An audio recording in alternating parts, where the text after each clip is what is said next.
Hello, shooters, loaders, and casters. Welcome to the Georgia Shooting Connection Friday Night Live Stream. I hope y'all are ready for the storm. We hope all y'all had a good week. Mama, Dad, how was your week, brother? Hadn't been great. That right now. Been flat on my back for about the past 3 days. Back went out. Last time it went out this bad, I was in Nairobi, Kenya, trying to figure out how I was going to get home. And I'll just tell you, there's no peace. It's not letting up. I finally got me some medicine, so I think we're on recovery. Hope you feel better soon, man. Yeah, me too. If I go to sleep, y'all just cut me off. Thanks for being here, brother. Six, how was your week? I had a pretty good week. I missed last weekend because I was gone deer hunting. Did you bring one? Me home a deer? Yep, I brought me home a deer. Yes. So nice one too. And let's see. Then during the week, I did a bunch of reloading, or I say reloading. I got a bunch of case prep done. We we were supposed to be shooting today, our big match, but they finally decided we need to cancel it. It's going to be too cold. Raining and cold. So I'm here tonight. So that's about it for me. We're glad to have you. Go ahead. Dr. Zink, how are you, brother? Slow at work. Normally we're busy. We'll climb up in a slow week. I'm all prepped for whatever we're going to get thrown at us tonight. I'm in Sunday to Monday. And just relaxing, taking it easy. Nothing reloading. I can't get my ass in gear to do stuff. So.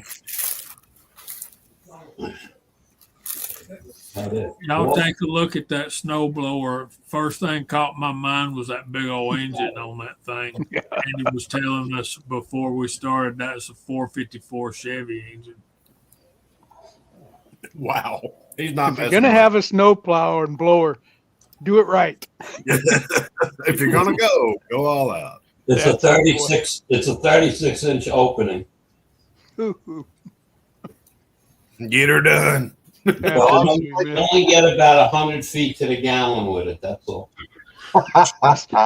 Reminds me of, Tim Allen. There ain't no power in that thing, so I rewired it. I had a big block V8 Chevy sitting in the basement.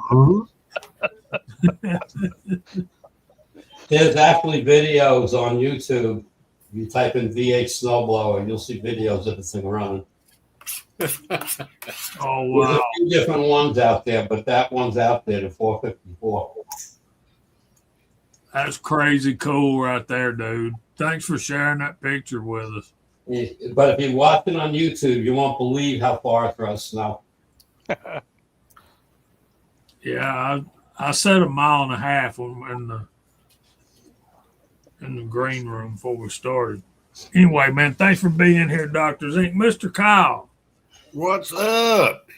How was your week, my brother? It was great. Had a couple of great days off, spent with the wife and children. I call my dogs my children. Went back to work today, and you talk about a zoo. You'd think that nobody's ever heard a forecast for cold weather coming. It was mayhem, but made it through it. I'm sitting here choking down some good old deer chili and getting ready to light this candle. What about you, Rebel? What's up? Anytime it has weather like this and it extends into next week, that means I'll lose business, and that sucks. But it is what it is. At least I don't have to be anywhere. I worry about my wife because she's a nurse and she has to be somewhere. She's going through right now whether she needs to go in and spend the night, Saturday night, Sunday night. I said, if you go in, plan on being there Saturday night, Sunday night, and Monday night. I said, because it's going to be just as bad. And she said, oh, hell no, I can't do that. I was like, well, honey, then summon your inner West Virginia and then drive, but it's going to be bad, Because you ain't taking it. No, I mean, that would be an insult to her. I mean, you got to remember, she drove in this stuff as much as I have, maybe more. So, because I had to be at work no matter what. And every inclement weather event we had here, I had to be there because I was director of plant operations. And I had to be there before third shift left and first shift came in.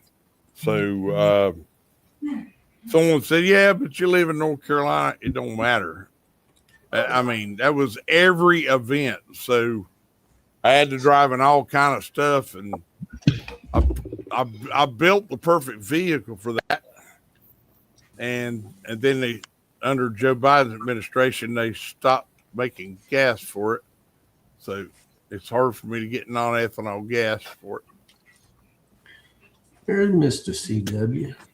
Anyway, He is. I'm other than a slightly burnt hand from lighting up a Coleman grill or a Coleman lantern, I'm all right. I got kindling and wood, oak wood, 100 feet to my left, and as I start pulling it off the pile, it's too cold for the copperheads to bite me. So if I uncover one, I can shoot one or even pick him up and break his neck. It don't matter. But that's going to blister. Where that Coleman lit up. I claim that one's from shooting too much. Yeah. Cook up a good lye. You need a better lye than the Coleman stove. The hell with it. I'll just spit on it and it'll get better. There you go. All right. Who's next? Mr. Walter. Am I up? Okay, yeah. We had a good week around Casa de Viejo out here. The weather wasn't too bad at all. It was actually warm all last week, and we were hitting low 70s for the highs and high 40s for the lows. So I can't complain about that at all. Different story on the other side of the state. First part of this week, they got the storm in the Sierras that you guys are looking at right now. And so they got... Thanks, VAO. Hey, it's as the world turns, man. It ain't my fault. I know. Like you could have It gone, happens, stop. Man. I think the storm was over China first, and then we got it and toned it down a little bit for you guys. So, yeah, thanks. You're welcome. There you go. Anyway, I got to the range and got some shooting done, and I got quite a bit of loading and casting done this week. I had a couple more rescue molds that I got a hold of, a couple of old, one really old, Lee single cavity molds that had been sitting around in the back of somebody's Jeep or something. I think CW had it before I did. I don't know. He's always been something of a sidewinder. Look at him up there. I don't even know. I haven't touched the iPad since I set it up. I'm just sitting here. I didn't go near it. And it's that Apple craziness, man. It just happened. No, I was fine a minute ago. Yeah. Now I'm on my ear. Yeah, well, you can let some of that carbon fouling drain out. Well, it might be that that intake on that V8 that's below me there. There it is. Yeah, that's exactly. Look at your I know it's sucking, right over it's sucking Andy in because he keeps disappearing. You talk about blowing smoke up your butt. That'll do it. Yeah, it'll do it right there. Anyway, good week. Got to the range, got some shooting, got some casting done, and I had found. Yeah, now he's going all the way around. There you go. Found another wad cutter mold of all things. A really old Lee single cavity 358 150 wad cutter, one that's been out of production forever, 150 grain. So we got that one squared away. It was a mess. Got it all cleaned up and got some bullets actually cast out of it. So that was I like those kind of projects. I like to get in and refurb something that was going in somebody's junk pile and bring it back to life. So I did that. I had 2 molds like that this week. So those will show up eventually. And what else? Today I got some loading done. I got a whole bunch of cast bullets sitting around that I've cast for Moldy Mondays and haven't even sized them yet. I've probably got 10 different, containers of bullets that I've cast for that series and haven't done anything with it. So we got 3 or 4 of those knocked out today, and I'll take those to the range and shoot them this coming week. So good week here. Spent some time with the girlfriend and, and enjoyed I got to tell you guys, and don't take this the wrong way. We used to kind of take, our California weather for granted, and it would get like today. It was cloudy all day. It only made it to 62 degrees or something. We'd, Mitch and bone about that all day long until I started connecting with you fellas over there on the other side of the country and seeing what you have to put up with in the winter. And I go out, in shorts and a t-shirt on a day like today and say, thank you, sir. I don't know what I did to deserve this, but I'm taking it. And, so I feel for you guys. You got to really look hard to find a day where you can get out of the house far enough to go shoot something. And I can go almost 365. Same thing with riding the motorcycles. There was hardly ever a day where we couldn't get out and ride, but we pay in other ways, as you well know, thanks to our current lack of leadership state. But anyway, that's good week here. I can't complain about nothing. Life is good in Viejo land. How about you, Jamie?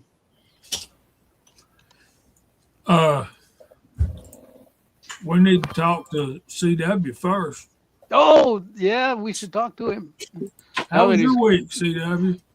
I'm just talking to the side chat because I haven't been over there. Pretty good week. Crazy weather. Crazy weather. We had single digits, but for the most part it was teens earlier in the week. And then we got up into the, I don't know, upper 20s, low 30s for highs. And then we hit like 43 or 44 Thursday. And this morning it was supposed to be high of, I don't think it was supposed to be even freezing, but let's just say freezing. And it got to like almost 40 degrees before noon. And then they just plummeted. It was like 18 degrees here this afternoon before the sun went down. So it's just nuts. It's just nuts. We got negative numbers forecast for most of the next 6 or 7 days overnight, and highs in the 20s every day. So it's going to be a stay inside for everybody around here. Whether the snow is all over the map, depends on who you listen to. 24 to 30 inches. Running backwards. 24 to 30 inches from some of them, and maybe we get 10, 12 inches from other ones. So we'll get what we get when it's over. We'll know what it is. So who knows? But that's it. Didn't get to the range. I was going to go on Thursday, but too much going on. I just didn't go. Got a little bit of reloading done. I got a couple of videos done on stuff that came in the mail. I got a little fancy thing in the mail today. I was all excited about. So I put that all together, made a video about that. That's coming up. I don't want to say anything because it's going to screw up everything. Like 3 or 4 videos before it, if I tell you about this thing. So we got to work our way up. Unfortunately, it'll post the end of February. So you have a little bit of a wait, but it'll be worth it. It'll be worth it. And, so there'll be no range next week, almost for certain. Almost for certain. It's with highs in the 20s. It's not really going to happen. I might go to the indoor because a whole week without the range will be rough. So maybe I'll go inside and shoot that 1022 again. I could do that, but we'll see. I missed most of your guys, so I'll have to catch up tomorrow when I watch it again. And look at here. He's the back door open and anybody will wander in. Hello, Wow. Gosh sakes, Julian, it's been a long time since I've talked to you. Maybe 2 hours or something.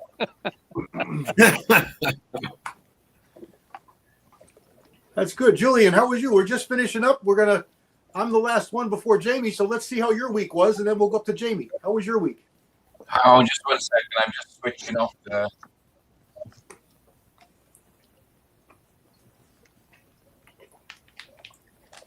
There you go. Let me just switch this other screen off because there's echoing in here. But We're basically how's just it going, complaining guys? about the See weather. you all. Thank you for letting me jump on. Oh, you're welcome. You're welcome. You're always welcome. Yeah, I've had a good week. It's managed to get finished. I'm getting finished a little bit earlier in the days now. Like I said, I sold one of my routes, so it's given me a bit more free time. I was lucky enough to speak to Walter earlier on the phone, so that was good. We hadn't spoken for a while. So, yeah, I'm getting back into it. I bought a couple of new guns and making some videos. So, yeah, we're getting back into it. Awesome. Good to hear. Good to hear. Good news. Hey, Fuzz, if you're going to dream big, buddy. Dream big. Yeah, go big or go home, huh? There's my buddy Ricky Baird out Ricky's there. here. Good to see Julian again, man. Not going to pick it up, but there it is. Look, there's the Remington 35. Ooh. There you go. That's a good one. So it's a 335 or 336 RC, I think it was what we were talking about. I think. Yeah, that's the one CW. you texted me. Yeah. Yeah. Yeah, that's the RC or regular carbine or Royal carbine, depending on how you read, who you read. We I got like those. I like those. Ricky's here over in the side chat, and we'll call all y'all out in a minute.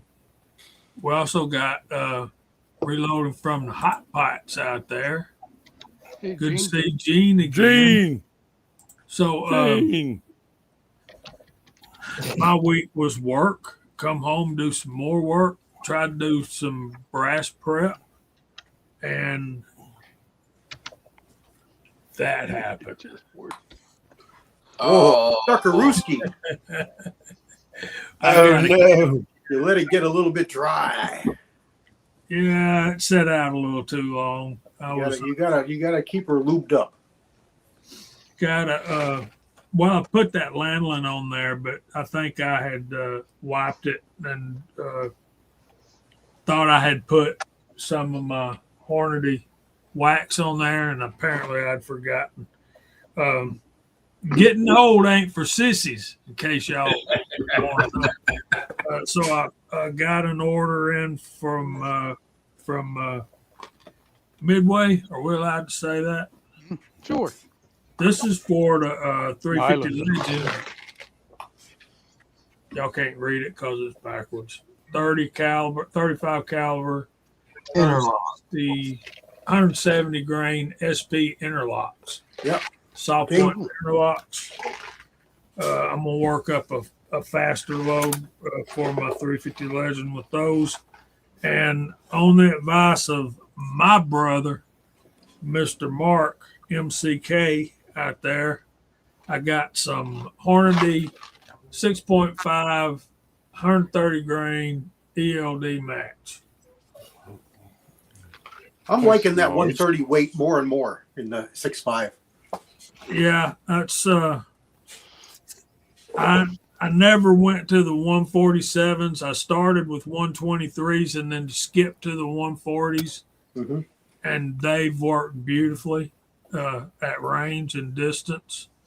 But I can't get under that one MOA mark at 1,000 yards. And Mock was Hello. right there at it. Hey. Hey, 130 burgers will do one MOA at 1,000. okay. They will. I mean, you don't need that big heavy bullet. Push it faster. You know? There you go. There you go. You see that powder? You see that? SC. Yeah. What are you doing with South Carolina powder? We You're not supposed to got have some South Carolina powder. we got some angel dust coming in. We got Rotumbo, we got H1000, we got 4831 shortcut. Reloader 26. I wish there's no That's reloader Angel anywhere. That's Angel. Come on, dust. man. That's unicorn. no, dust. that's unicorn poop. Yeah.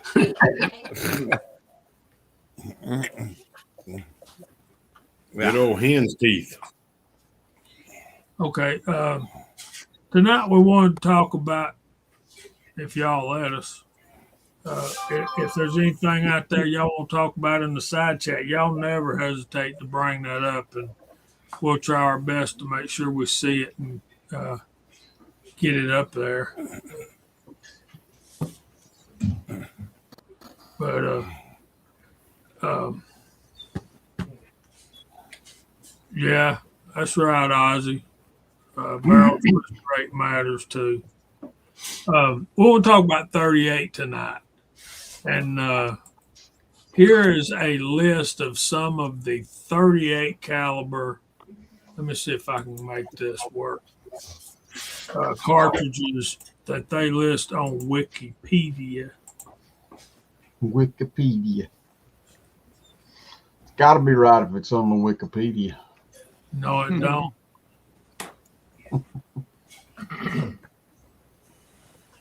Can't even find it now.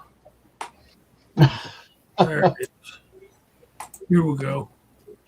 Y'all see that? Yes, There's sir. some on here that I disagree with, and some I've never heard of. For example, 380 ACP, that's a 9mm, okay? Yeah, it's not really 38. That ain't a 38. That 38 Casole, that's 356. Never heard of that either. 38 short colt, 38 long colt. Those two are exactly backwards from what you would think, and we'll get into those here in a minute. 38 special, of course. 38 ACP. Not sure I knew about that. Yep. 38 Super. 38 Super Comp. Of course, we've heard of 38 Smith & Wesson. 38 TCP, I have no idea. But again, that's a 355. It's a 9mm. But so is the 38 Super Comp. 380 short revolver. That is literally a 38.375. 38 revolver long, 375. Yeah, I don't know about those. And the 3840 Winchester, I've heard of that, but it's a 401. It's a 40 caliber. So Dang, Jamie, you're gonna make me bust my glasses out. yeah, I had to go to my phone and zoom in. oh yeah, 3840 is the original 10mm. it's what it looks like. Oh, it is. That's what it is. Hey, Hillbilly. It's a 4440 case, neck down to 401. Hey fellers, how y'all doing? Pretty Hey there. good, man. We're talking about 38 tonight. How was your week, buddy? Cold. Getting colder.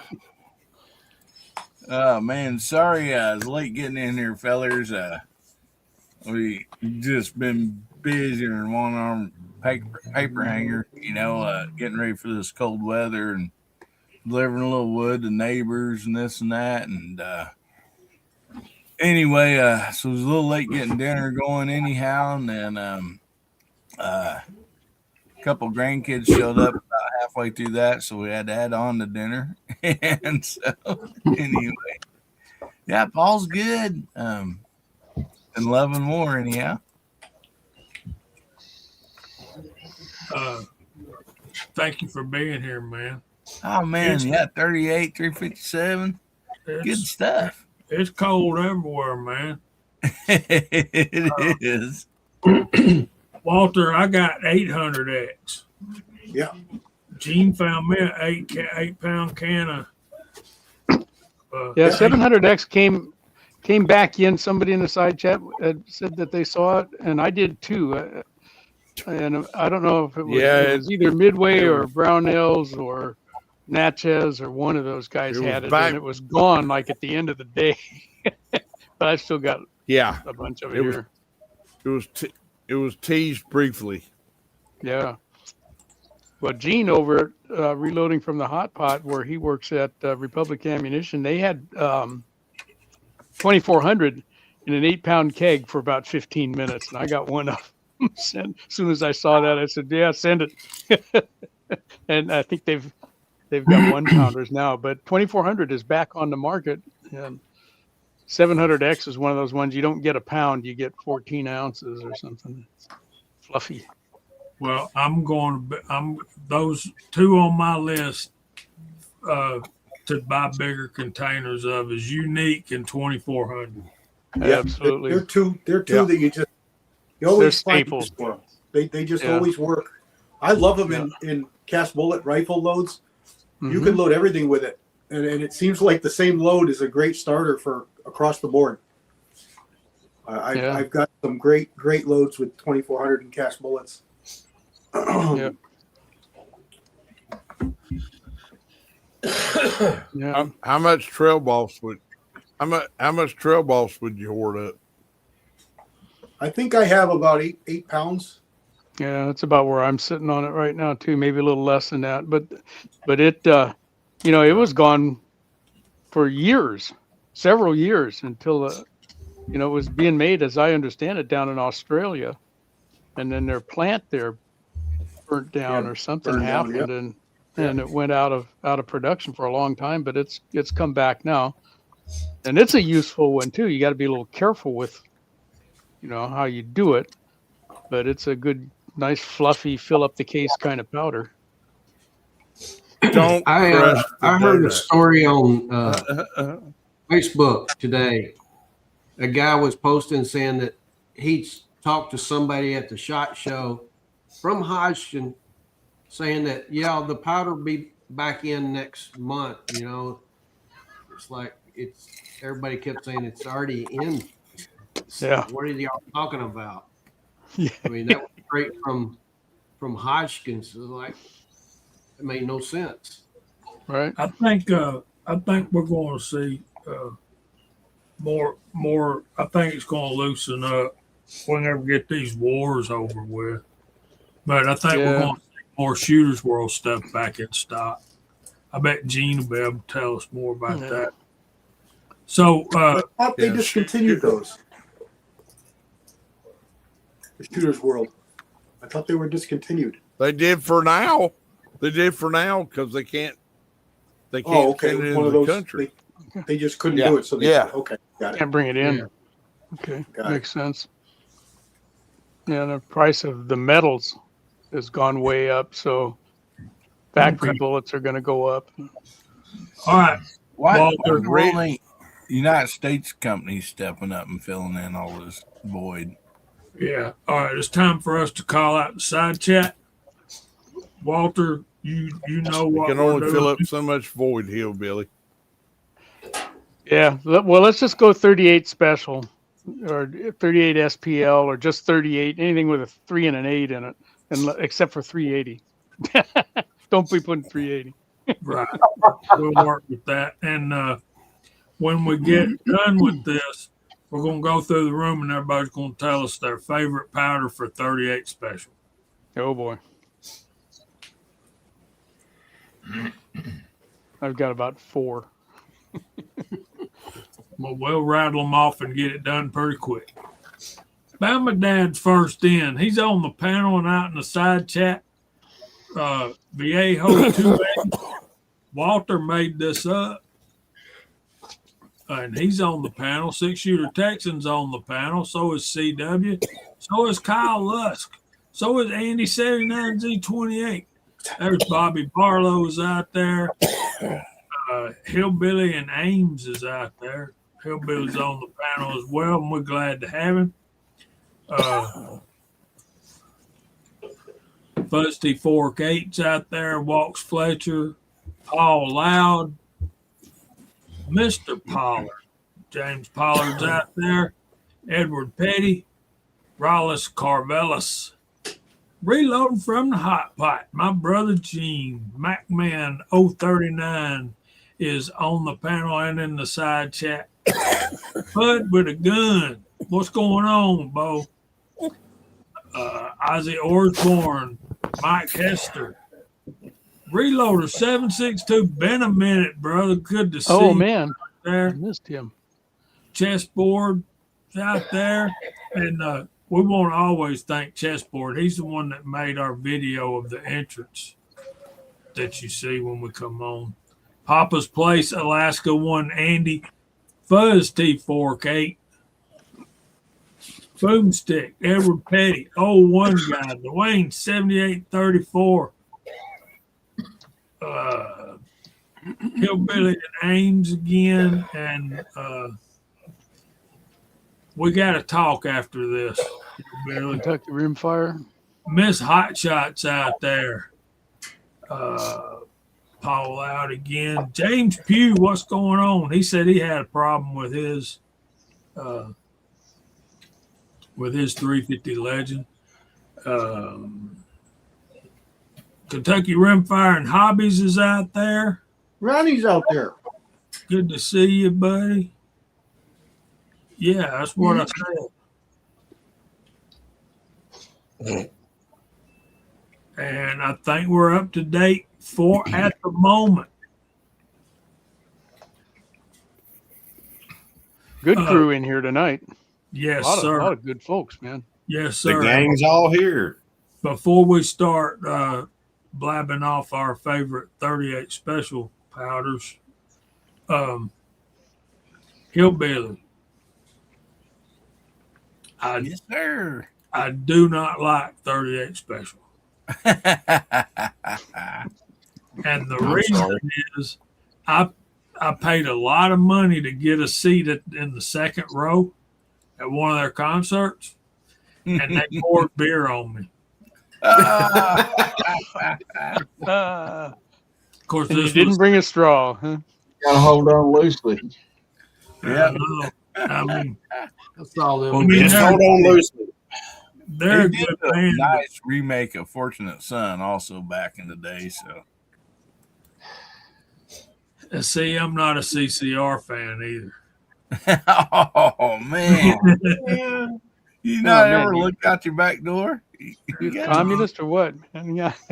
They were chasing Man, kind of tells you who hoodoo. your real friends are, huh?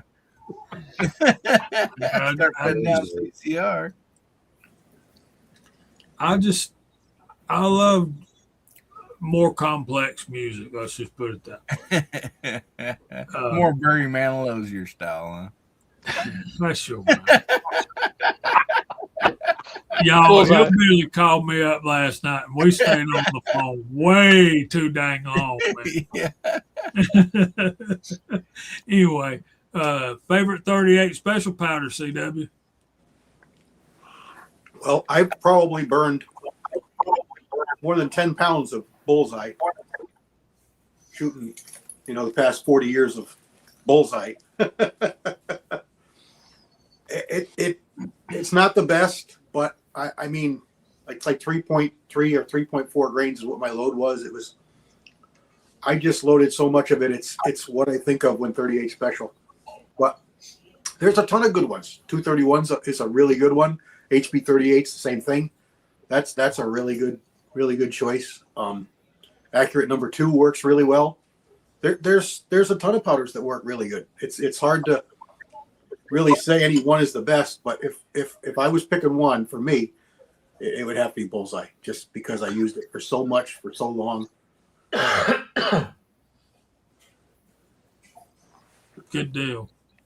Hillbilly, you want to chime in? You gotta start loading with 38, buddy.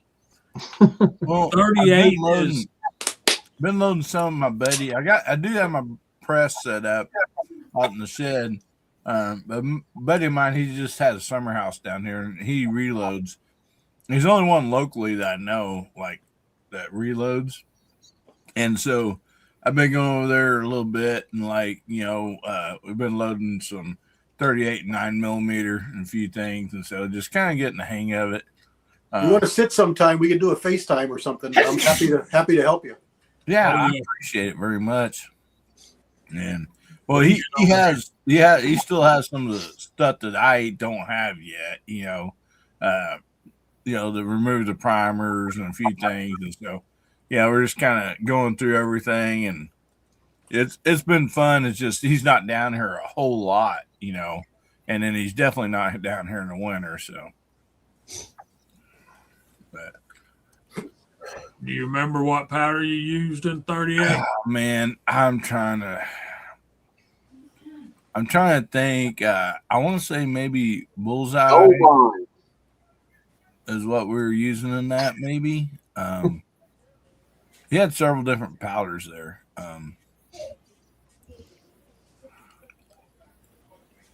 That's a good one. Bama Dad, I like Gold Bond. can't go wrong if you got it. You won't get chafed up, that's for sure. Sure, man. Those bullets will come sliding right out of that cylinder, won't they? I don't reload 38, so I had to say something silly. Just about all the powders I'm using right now is Hodgdon, excuse me. So the quality's been there. I hadn't had any problems out of them, so I try to stick with anything Hodgdon. So if I was loading 38, I would pick out the appropriate one off their website and go with that. But I'm a big fan of their online load data. I like it. Look at this mess.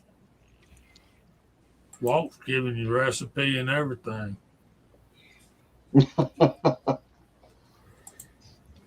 1903 A4. Good to see you out there, buddy. Glad you're here. 6. Well, I really haven't loaded that many different rounds with 38, tell you the truth. Until 2 years ago, I think I might have loaded some unique, and I do have some Trail Boss in there loads. But when the wife started cowboy shooting with me, I had to develop something, and I'm using Tight Group, and I've already used several pounds of that. So Yeah, that's what I'm using for my cowboy loads too. Tight Group, and then I'll switch to Clean Shot till it's gone. The Shooter's World Clean Shot. yeah, It's very close to Tight Group. Some of the guys on the side chat are talking about Yeah, Gene likes it. Tight Group for 9 Bud minutes. likes it dirty. He likes that Tight Group. I can you download that Clean Shot as much as you can Tight Group? don't know that. They That's one function really very good thing similar. about Tight Group is it's not position sensitive, and if you've got just a little bit in that case in a revolver or a lever gun, where that whole cartridge is sitting this way, Tight Group doesn't care. Yeah. You're It's only still using going 2.5 of Tight Group, so it ain't much in there. Yeah, for cowboy shooting, everybody generally loads the minimum or under the minimum. Oh, it's As under long as the minimum. bullet comes out the barrel Yep. and it It makes doesn't a have to be noise that very hits far. the steel, you're good. Yeah, you ain't got to Yeah, go. cowboy shooting, the fire factor is only 60, so. Yeah. Andy? Yeah. Back in the day, like CW, Bullseye. Like he said, 10 pounds, yeah, probably at least that much. And the other was unique, a little stouter loads. But my powder today is that Winchester WSH. That stuff I'm shooting it and everything. So, it's like an equivalent to a green dot. So it's a bit on the fast side, but it works well. Good deal. Good deal. That's the thing about shotgun powder, man. You can adapt and overcome. Yeah, well, once you find out what it's a close equivalent to, then you can play with it. Yeah. You can work from there.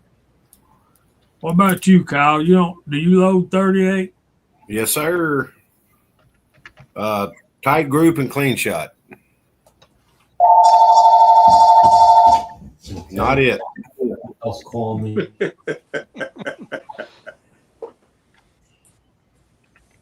Yeah, Like group and clean shot. I like tight group dang near any pistol. I know tight groups are really cool, but that and what Walter was saying about position sensitive, that's a big deal. Yep. Yeah. I mean, if I was going to go do some target shooting, I would probably use something else. So Yeah. Yeah, I'm a 238 kind of guy, 231 rather. And Dale Pogue likes the HS6. What about you, Rebel?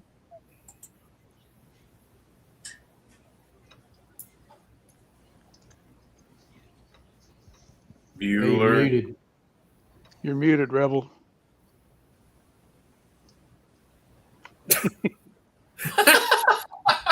Try hand signals.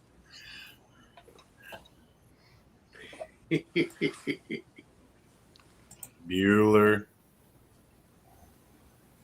Try Rebel, what's your favorite powder for 38? I hit the freaking button. You ain't got to hit it twice. You just hit it again. Got to hold your mouth right. Holy jeez.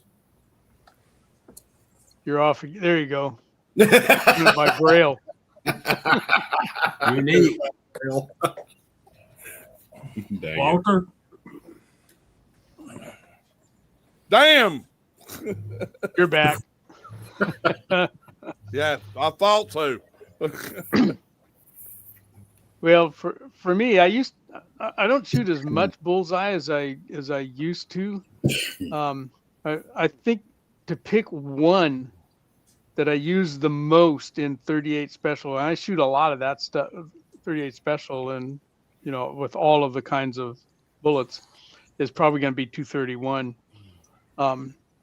There's a couple of cast bullets that I still use unique for. I still kind of like Elmer Keith's old load with the 160 grain hollow point. I think the line, I have the mold, 358429. No, yeah, 358429.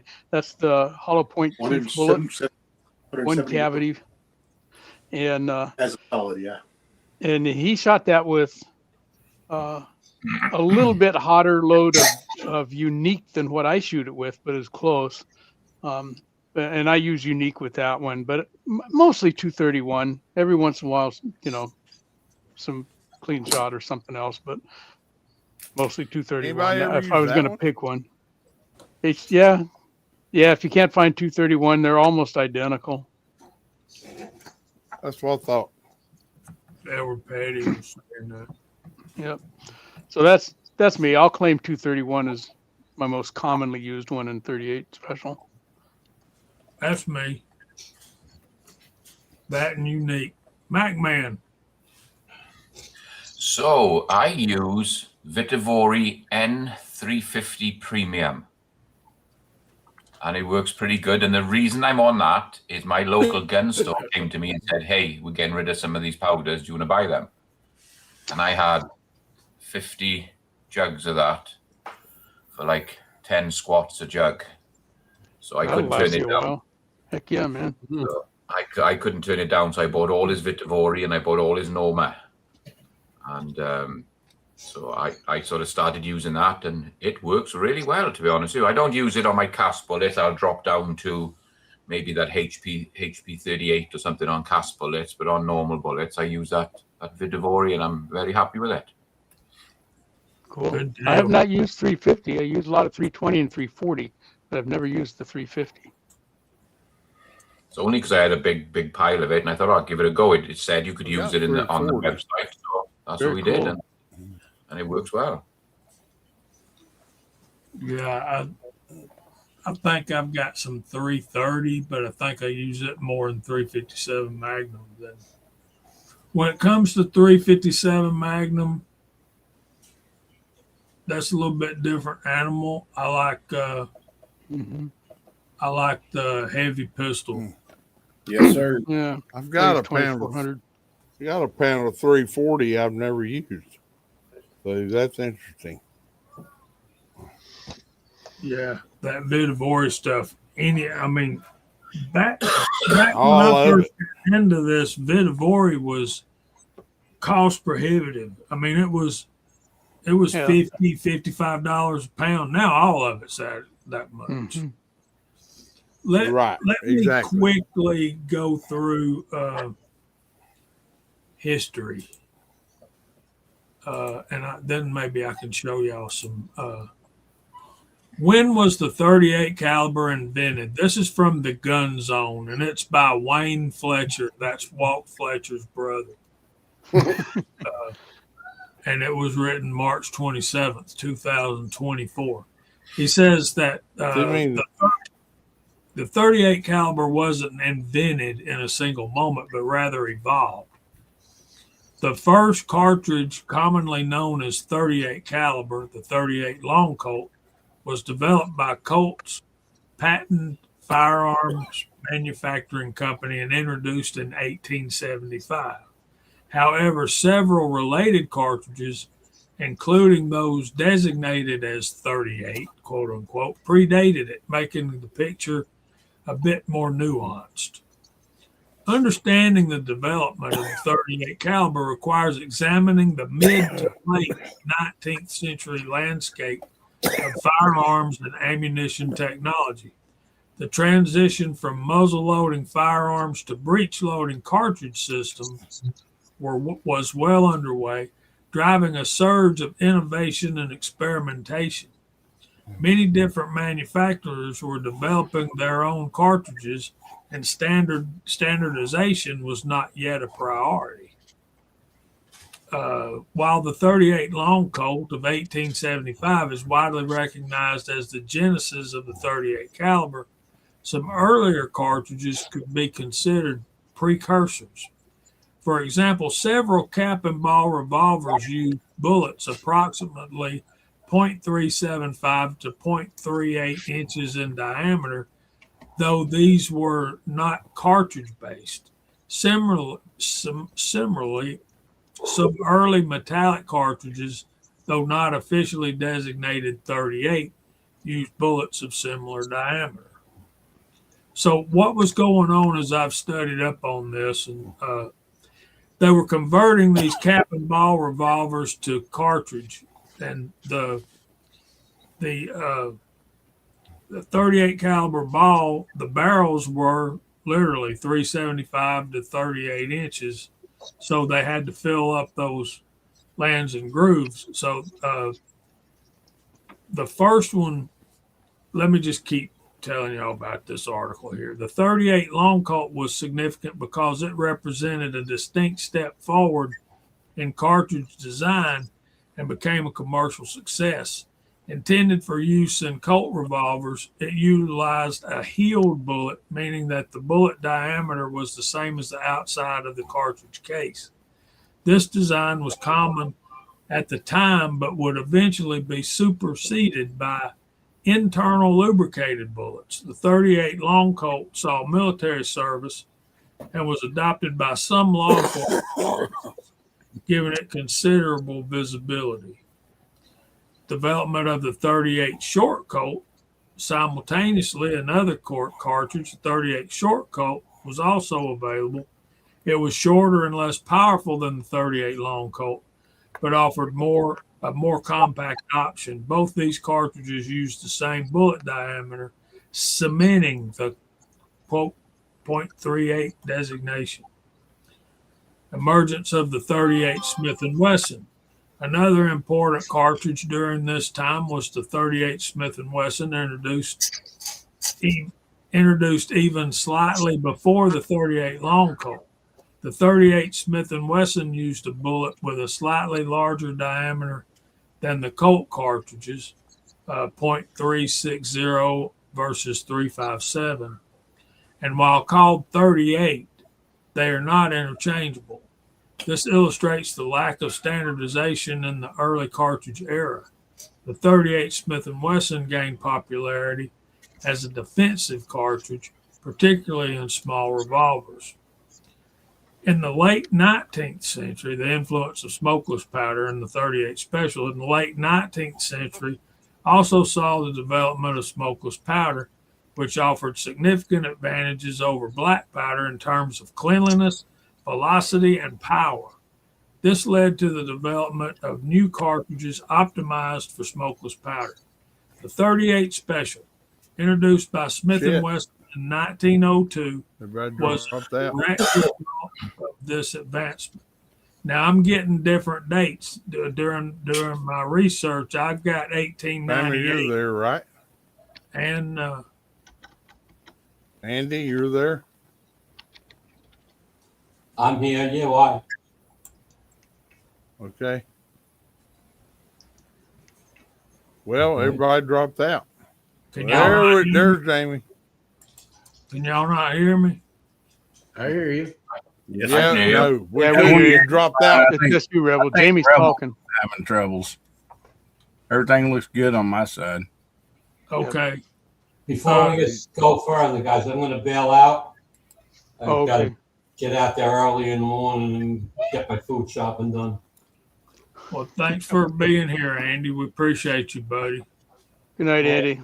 Everybody, Good to see you in the weather tomorrow. We'll see you, Andy. Stay See you. warm. Mayberry, buddy. Be safe. You too. We got our favorite Canuck is here. Hobby's Hobo. Mike's here. Uh-oh, y'all straighten up. Okay, back to the article. This says that 38 Special was introduced by Smith & Wesson in 1902. I've read 1898 as well, so go figure. But it was a direct result of this advancement. The 38 Special was dimensionally similar to the 38 Long Colt, but designed to handle the higher pressure of smokeless powder, making it considerably more powerful. It quickly became one of the most popular revolver cartridges in the world, and its enduring legacy continues to this day. The 38 Special became the dominant 38 caliber cartridge. Its success led to the development of numerous variants and improved ammunition, including the Plus P higher pressure loads for increased performance. It's also the parent case of other cartridges like the 357 Magnum, illustrating its significant influence on cartridge design. And then it goes on with a bunch of frequently asked questions and answers. There's another article here, and I'll show y'all some of the pictures. But this I want to share with you guys. And let me do this. I'm going to put it in the comments here. Not the comments, but the side chat. This is from handloadermagazine.com, and it's a more in-depth article than the one I just read to y'all. But if you're snowed in over the weekend and you can find it,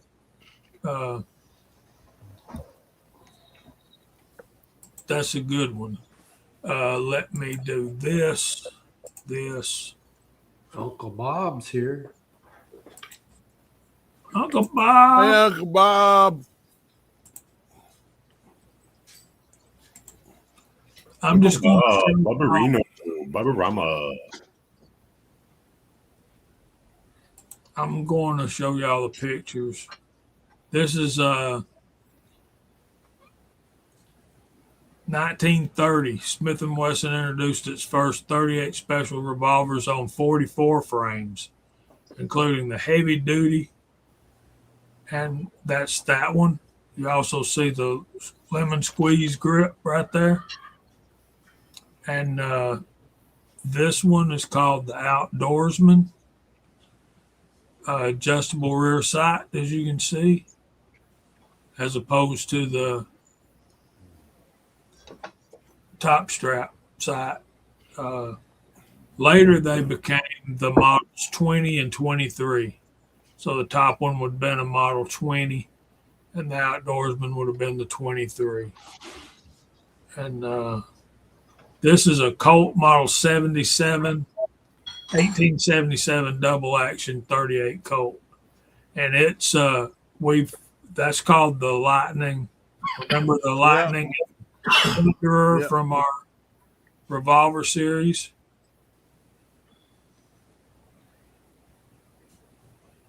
Billy Kid's favorite. This is these cartridges here. These are head stamp 3844 because they're heavy loads that needed that heavy 44 frame revolver to hold the pressure. And these two right here are the one on the left is the Smith & Wesson Model 15 Combat Masterpiece, and the other one is the Model 23 Outdoorsman. Same picture as the bottom picture up there, the big 44 frame gun. Here's some cast bullets, and me and Walter and CW are familiar with most of these. This one, number one there is the Lyman 358156. Notice the multiple grooves there. Number two right here is Buffalo Arms Custom 158 hollow base round nose. Number three is the Lyman 358477, one of my absolute favorite bullets for 38 357. That's a 150 grain semi-wad cutter. The number four right there is the Lyman 358665, 158 grain round nose flat point. And if you'll notice, it's very similar to that Lee 358158 RF mold. It's very similar to that. And my new favorite for 350 Legend, what I'm trying to get the feed in my 350 Legend, shoots great. The Lyman 358 430 200 grain round nose. CW turned me on to that bullet, and I absolutely love it. That one, that one's in a 162 with the same numbers. Okay. Yeah. One less grease groove. Yeah, 160 would be more adequate for revolvers rather than rifles. But that thing shoots really good in 35 Remington as well. What we have here, number two right there is the 38 Special. Number one right there, that's a 38 Long Colt. And then, so the 38 Special is the 38 Long Colt made even longer. And then the 357 Magnum is longer than both. These over here, 4, 5, and 6. Number 4 is the 38 New Police, Colt New Police. Number 5 is the 38 Smith & Wesson. And number 6 is the British 38 200. And it says all three can be fired from the same revolvers. So that's pretty cool. But those are old cartridges.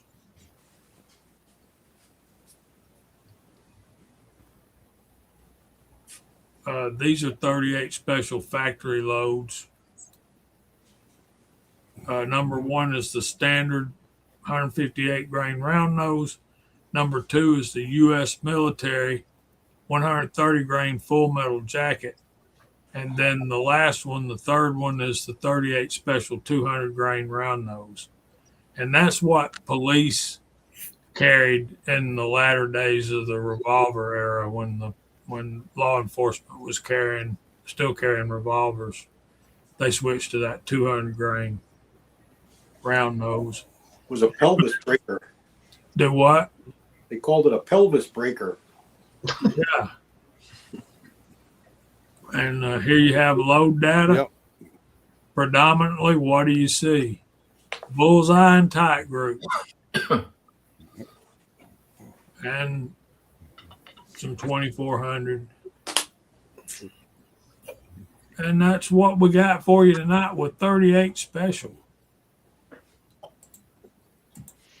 Y'all like that? That was good. Just don't hold on loosely. Elmer didn't like 38 special very much. He was not a big fan. He came out with some Who? Elmer Keith. Yeah. If He you- liked if big you- shit. If you've read Six Guns, he didn't say a whole lot about I it. But have. pretty much what he says is it's a worthless round as a man stopper, and that's all I'm going to say about 38 special. And then he keeps on talking about something else. But he did Yeah, develop a couple pretty bullets much. for it, and he just said it was, you couldn't load them hot enough, although he managed to do it. But he was pretty instrumental in carrying the 38 special to the 357 Magnum.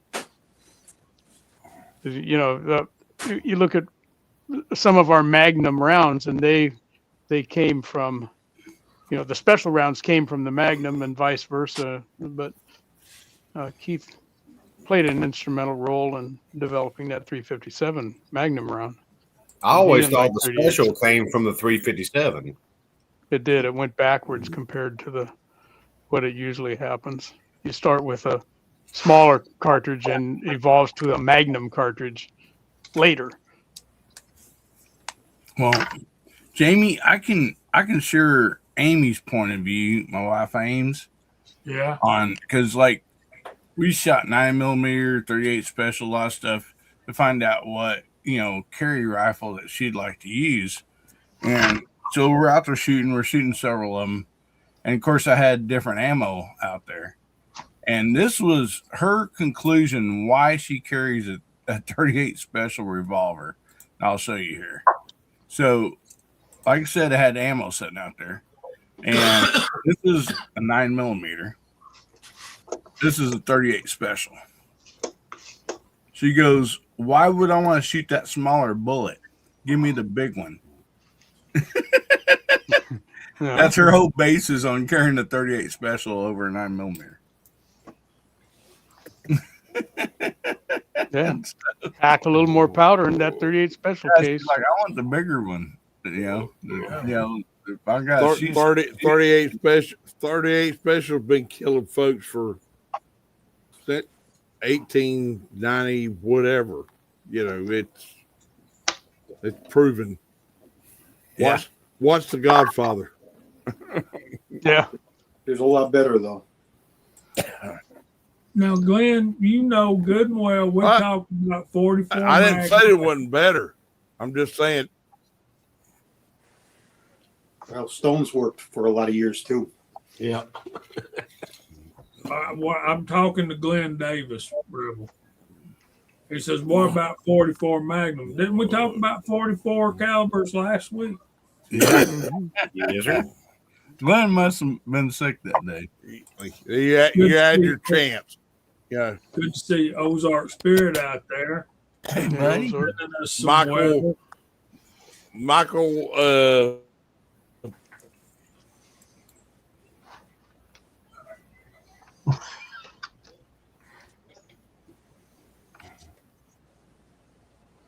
Michael Rebel, you stuck?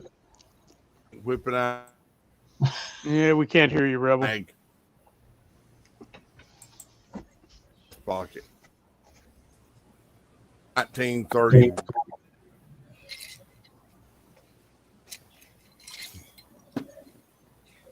What? I thought it was just me. My audio's been a little scratchy tonight, so Rebel's having problems. We still can't hear you, Mike.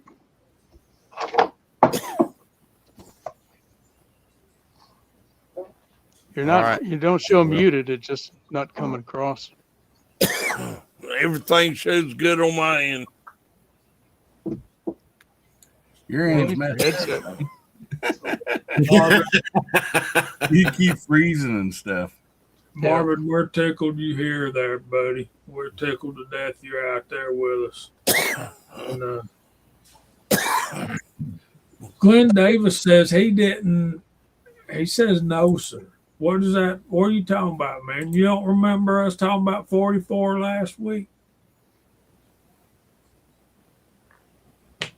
And we started out with my 44 special. Yeah. Yeah. We showed the video. Yeah, it was all everybody showed pictures. I couldn't get to my gun set. So. Let me tell y'all something. And I know Kyle knows this, but when it comes to loading your 35 Remingtons, which is a 38 caliber, by the way, if you're going to shoot 35 Remington, you're going to have to reload it. You're just going to have to. Yeah. It is shocking how well Ramshot TAC shoots 35 Remington. That was rather impressive. But the thing about it is, it shouldn't be though, because it's so similar to the 308, and that powder's designed around 223 and 308. Or yeah. I never tried TAC in the 35 Ram. I tried 4320. I like 322. I like Reloader 7 with cast bullets. I never tried TAC. I used TAC in the 358 Winchester. Jamie shot 3 rounds with that, and I said, "It looks like we're done here." Loaded everything up and left. Yeah, it was a clover leaf at 50 yards. 38 and a half grain with that Lee 200 grain cast bullet, powder coated and gas checked. And that thing's running out there at about right around 2,100 feet per second. Which, Jamie, we need to have a casting session. I need to make some more of those. I've got the lead. You bring the mold. Until I build a bigger boomer. That's my 1,000 yard right there. Tell us about it. 260 actually improved. Yeah, you've been talking about that for a couple of weeks. Yeah. I got you, Creedmoor. Yeah. Yeah. That thing's running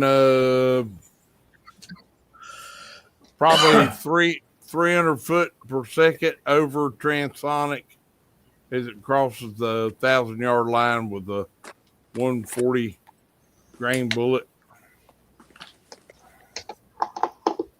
So that's a decent flunker, you know. One of these days I'm gonna build me a big boomer and just shut everybody up. I just, you know, I like shooting the ELR. I like shooting long distance. I'll have to bring my big lady down if I come down. I want to go beyond 1,000 and you know, there's a lot of stuff out there, but you got to consider barrel life and how much fun you can have with it, you know? Yeah. Mile to 2 miles. Yeah. Yeah, I'd be tickled to shoot a mile.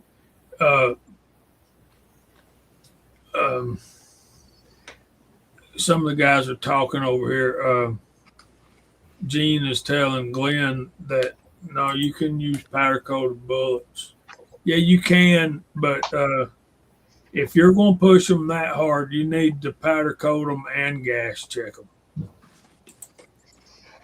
In my opinion.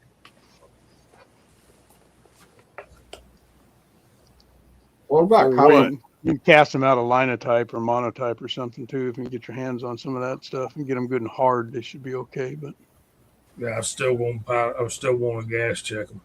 Yeah. Because that's a hunk of lead, Walter, going to 2,000, 2,100 feet per second. Yep. Trust me, about $40 to $45 you're going to spend on gas checks.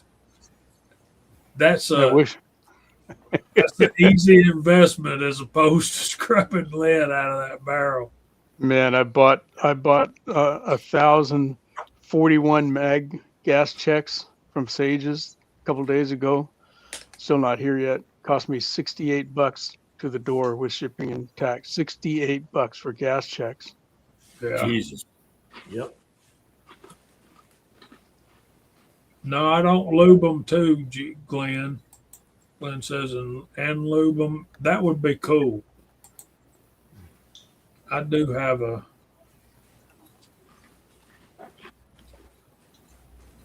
Absolutely, Ronnie.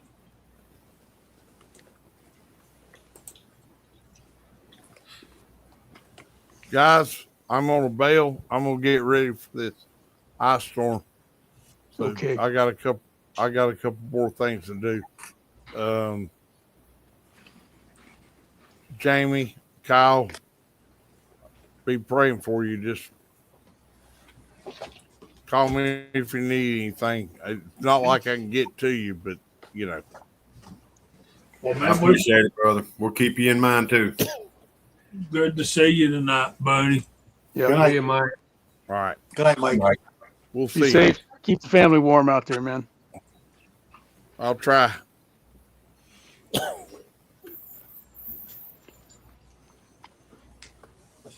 Jamie, have you started making any gas checks yet? Yeah. How's it work? It's rough, man. They recommend a 14 thousandths thick material, and it's hard to get that thing to poke through 14 thousandths. Then I tried some out of my drink cans, and they just come off. They're too thin. So there's got to be a happy medium. I think if I could find something between, well, that aluminum can material is only like 4 or 5 thousandths thick. Yeah, it's paper thin. And Yeah, they were using like roof flashing or something, wasn't they? Yeah. Yeah, you You can need get something it more on like like soup can thickness or something. you can buy it on Amazon. Yeah. I've heard But that. And you can also use those formed bottle cans. You ever see those? They're metal formed into a shape of a bottle. yeah. Those are thicker. Coors Lights or something. Oh, I know what you're talking about now. Ones that look like long Actual neck. beer bottles that are Yeah, 10 he's talking about like the Coors banquet bottles. Yeah. They look like Bud long has neck them. There's a bunch bottles of different and stuff. companies that make them, Mm-hmm. but they look like a bottle. Yeah. Coke bottle shape, beer bottle shape, kind of. If you I know agree what, with you, Buzz. know what thickness, couldn't you just buy it from like McMahon and or whoever it is? McMaster. Yeah, McMaster and Carr. Their shipping's really high. Yeah, everything they got's a little bit pricey. I know Amazon's got some sheet good. I'm just gonna find something. We order from McMaster all the time, but Glenn, that was for 1,041 mag gas checks. They're the same. I think they're the same price for the 44s, but I got a bunch of 44s, but it couldn't find 41s anywhere else but Sages. I want to take my big boys 44 bullets and gas check them and run them out of my Henry. See what I can get out of them. So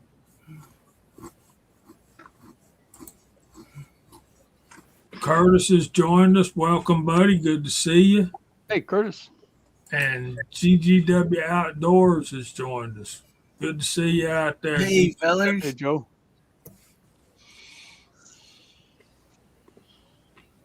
Well, we got some real horsepower out there in that side chat tonight, don't we? Yeah. We got- All the cool folks are here. Everybody's snowed in. Yeah, got no place to go and all day to get there, huh? Well, you know it's going to be a good chat when that stranger down there in the bottom right corner showed up. That's Ain't absolutely. that the truth? Right. Mac, man. There's Yeah, I Tim. noticed his Tim. accent's starting to get back to where he came from. He's not been on here long enough, lately. He's starting to lose his American accent there. Yeah, he's quiet. I actually heard him say H instead of H. I heard him No say way. it. No way. You didn't slip that underneath us. I heard you say HP38. Actually, the Welsh pronunciation makes more sense than the English pronunciation. That's what happens after you kill a deer. You start developing redneck vernacular. Well, yeah, and you get an H in your britches too. Back in down in there, it's H and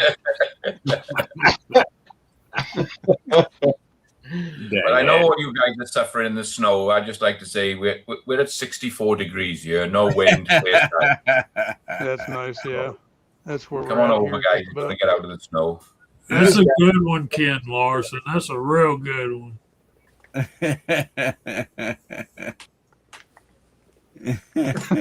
A shovel.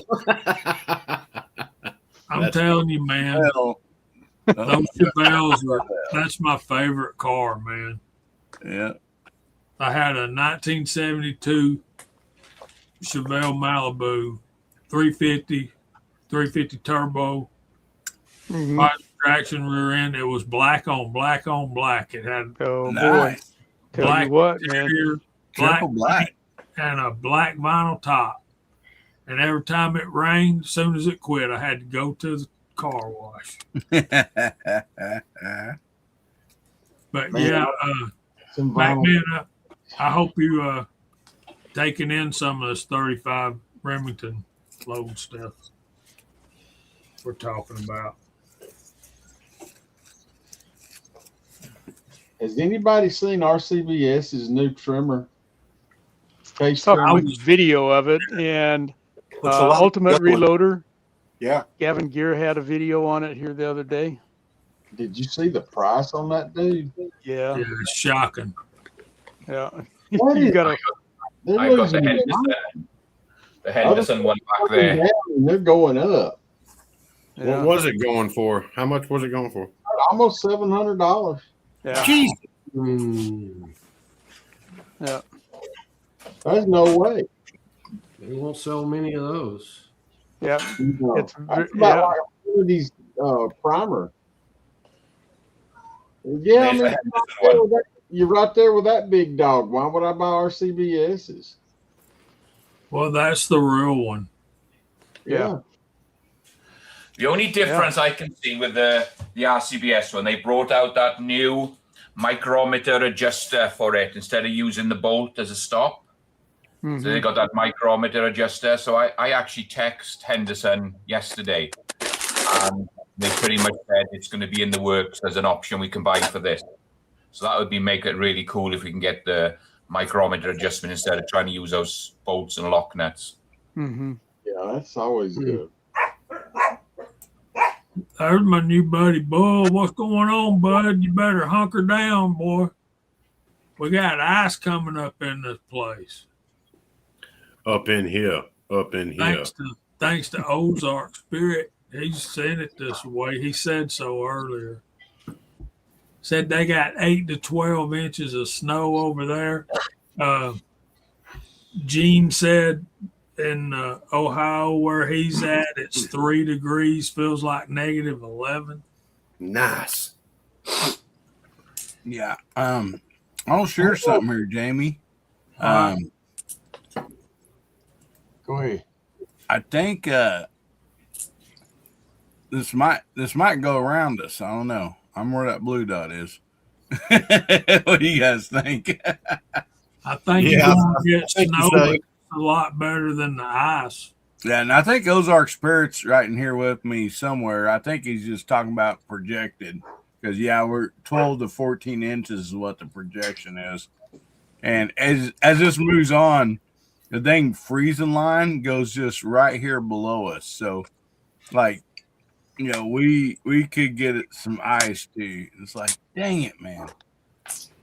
My coworker, her children live in Virginia, and they're getting ready for 24 inches of snow. Oh yeah. I'm like, oh my gosh.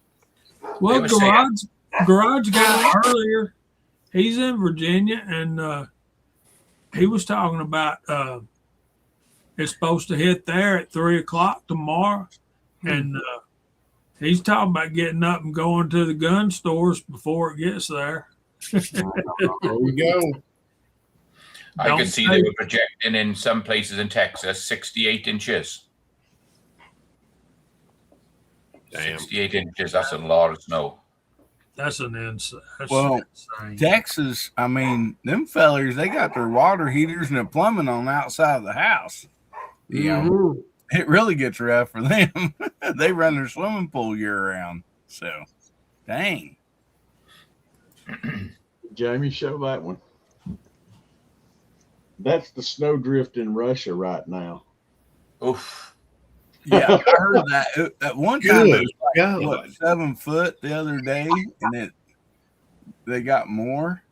That's a 10-story building. But a few That's days called ago, snowdrift they had right there. 7 foot of snow. No, And then thank you, comrade. Can y'all imagine that? No, don't want to even think about it. You No, said man. no. When it melts, the mess it's going to make when that melts. Oh yeah. Yeah. They Yeah, ain't but getting it's no not gonna garbage melt collection until down July. those streets either. There's one thing, nobody's gonna be jumping to their death off that building. They saw Yeah. a guy the other day. I They're don't know probably where he is at, out. Yeah. but he jumped out of a three-story building, did a flip, and landed on the snow and disappeared. I Oh, don't boy. know if he was like over there in Russia or what, but I just seen a short of it, and I'm like, dang, man. And people Send wonder them why above. so many houses in Vermont and New Hampshire and Maine have second story doors with no decks, no nothing. That's why. That's the only way to get out of the house with bad snow. I mean, I remember. Those buildings are well insulated right now. I'll give them that. Yeah. I bet it's getting a little bit wet inside though. The only time I ever seen that is on Little House on the Prairie, and they had to crawl out the attic window. So, man, that's Light the rough. fires and pass the vodka, comrade. There's my buddy Texarkana and Harmungus is joined us. So good to have them with us and closing in on time to get to our verse of the week. Yeah. I think it's we'll hit that in about 5 more minutes, but ain't that the truth, Ken? All this weather is temporary. They keep telling us global warming is coming. We could use a little bit of that global warming this weekend. Yes, sir. Yeah, you don't hear too much out of what's his name? Al something. Al Gore. Al Roker. Yeah, you don't hear too much out of Al Gore right now, do you? No, Al Gore, yeah. He made his Walter, million. And Actually, I McMahon's did see sucking him up this all that week. global warming right now, so we're just Yeah, out well, of luck. it's still 55 out here. It's not quite as warm as Phoenix, but It's 61 here. When it gets to 60s here, we can start going swimming. yeah, right. Let me see what Yeah. it is. Give It's- McMahon about 6 months and ask him again what the Phoenix weather's. It's Yeah, it's 39 here. My pool's going to be 80 degrees before I get in it. yeah. I got 41 degrees, and they're talking about the temperatures dropping into single digits next week. Yep. You know it's bad when you see McMahon wearing his long-handled underwear. You got to wonder where he keeps that in the off season. Addy can get that out. To be honest, I did put long johns on to go duck hunting last week. It was pretty cold, and I put long johns on to go duck hunting. We were at 30 degrees. When you add water to the mix, it changes everything. Jamie, I just got an alert. Ice storm warning. These conditions are expected by 1 p.m. tomorrow. They've moved it up from 6 to 1. Picked up speed over Y'all Oklahoma. are, y'all are north of me, so maybe I won't get none of it. Chessboard ain't kidding. Yeah, global warming will be here about August for sure. Oh gosh, be here before then. Chapin said he'd gladly take a Michigan winter over the Georgia summer. You've been Me down too. here, ain't you? No, Sometimes I would. I can always put on a jacket. You can only walk around in public so naked. Right.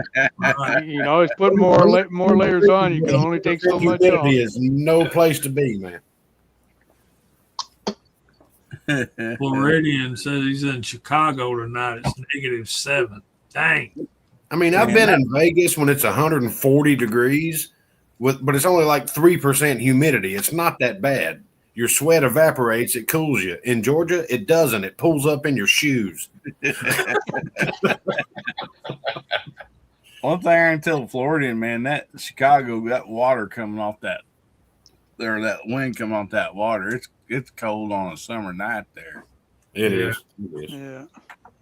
It just didn't happen out here. I got 6 miles that way from where I am is the Pacific Ocean, and that water temperature out there doesn't vary much between 55 and 58 degrees. It might get up to 60 degrees close on shore in the shallow water once in a while, but it's just a big, temperature regulator. Yeah, the first time I was like, God almighty, this is cold. Yeah, it's 85 degrees out here, and this is cold. Is there ice caps out here? What's going on? Yeah, it's just a big weather moderator out there. It gives us foggy mornings in the summer, so it doesn't get hot, and it keeps us warmish in the wintertime. We get our average daily temperature in January is often higher than it is in June because of the fog layer we get in June through August. It's foggy till noon. Foggy or smoggy? And we don't have smog where I'm at. LA, they do. Man, they do on up or on around LA. My goodness. Yeah. No, I don't have much smog here, and largely because we're not that big of a town, and we get an afternoon breeze that blows it over to where Mario lives. Mario gets all our smoke. Bakersfield. Yeah. Take this, West Coast weirdo. Yeah, I hate to do it, but I got to ask you, what do you think about y'all's governor going all the way to Davos to trash Trump? That guy spending my hard-earned cash to go do that rascal. He should have stopped that American Center on his way. He's just no good. He ain't no good riding or walking. All right, y'all ready for a verse of the week? Absolutely. We need it. Yes, sir. It's about time. Okay, y'all remember recently we've been in Psalms chapter 2, the second Psalm. I can read y'all those if you want me to. I got my bookmark. So why do the nations rage and the people plot a vain thing? Verse 2, the kings of the earth set themselves, and the rulers take counsel together against the Lord and against his anointed, saying, let us break their bonds in pieces and cast away their cords. Verse 4 says, he who sits in the heavens shall laugh. The Lord shall hold them in derision. Verse 5, then he shall speak to them in his wrath and distress them in his deep displeasure. Verse 6, I have set my king on my holy hill of Zion. And we talked about how the principle of a tale and prophecies, about how a tale will have two different fulfillments of the same prophecy. Once in the Old Testament, and then again, a tale is always fulfilled the second time in Christ Jesus, and the author of the book will tell you that is the case. So tonight we get into verse 7 here. I will declare the decree. The Lord has said to me, You are my son. Today I have begotten you. And as we always do, we want to read John MacArthur's notes there. Right there it says, I will declare the decree. Instead, excuse me, I will declare the decree. The installed moderator now recites the Lord's previously issued enthronement ordinance. I will set my king on my holy hill of Zion. Who is the installed mediator that he's talking about there? I believe it would be the author of this psalm, and that would be King David. Then he says, you are my son. This recalls 2 Samuel chapter 7, verses 8 through 16 as the basis for the Davidic king. It is also the only Old Testament reference to the father-son relationship in the Trinity, a relationship decreed in eternity past and demonstrated in the incarnation, thus a major part of the New Testament. You are my son there. My Bible, and on this particular copy and paste of Scripture, my and son are both capitalized, and this indicates deity. It's important to also point out here that father and son doesn't mean that Jesus was created by God. He, in fact, is just as eternal as God the Father is.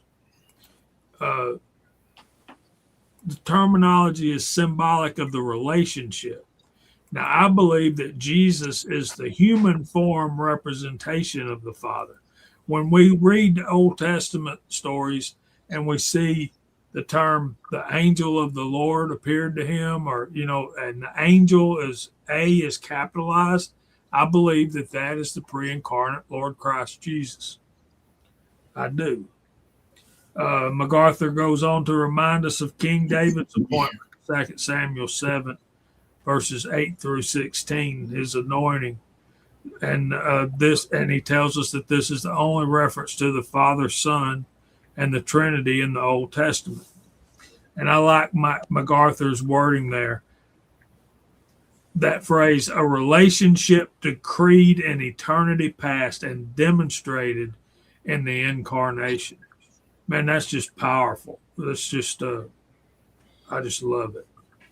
Right there where it says, today I have begotten you. MacArthur writes that this expresses the privileges of relationship with its prophetic application to the Son, Messiah.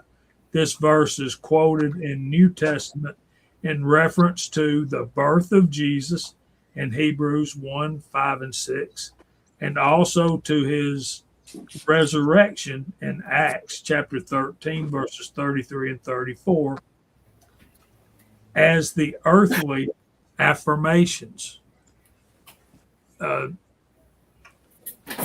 Prophetic application here, again, a type. A prophecy with one prophecy, two fulfillments. This certainly applies to King David at his incarnation, and to Christ Jesus at his birth, and then to Christ Jesus again at his resurrection. Today I have begotten you. Okay? Now, let's switch this up. Look at this verse. 1 Peter chapter 1, verse 3. Blessed be the God and Father of our Lord Jesus Christ, who according to his abundant mercy has begotten us again to a living hope through the resurrection of Jesus Christ from the dead.